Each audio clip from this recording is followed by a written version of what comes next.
बिस्मिल्लाहिर्रहमानिर्रहीम। अस्सलाम वालेकुम। उम्मीद करता हूँ तमाम नाज़रीन खैरियत से होंगे। आज की इस वीडियो में हम बात करेंगे निज़ाम आलम एपिसोड नंबर 31 के बारे में। जैसे कि एपिसोड नंबर 30 बहुत ही शानदार साबित हुई।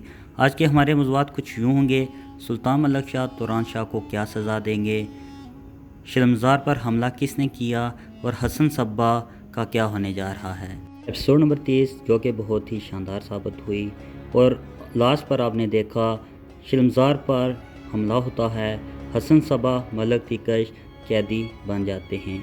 ये हमला किसने किया? इसके साथ साथ तुरान शाह इस्फहान पर हमला करता है और सुल्तान मलक शाह इस साजिश को नाकाम बना देते हैं। सबसे पहले बात करते हैं तुरान शाह की।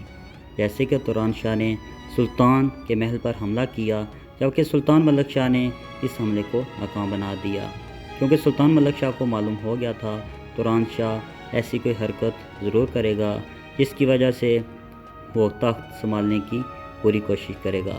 जबकि सुल्तान मलक शाह ने इसकी साजिश को नाकाम बना दिया। अब यकीनी तौर पर सुल्तान मलक शाह इसे फांसी ज़रूर देंगे और सुल्तान मलक शाह को मालूम हो जाएगा मलक तिकश हसन के साथ मिलकर ये तमाम साजिशें कर रहा है।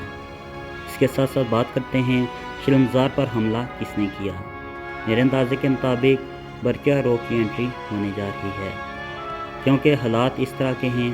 सुल्तान मलक शाह ने बरकिया रो को बुलाया होगा कि इस मुश्किल हालात में हमारी मदद की जाए।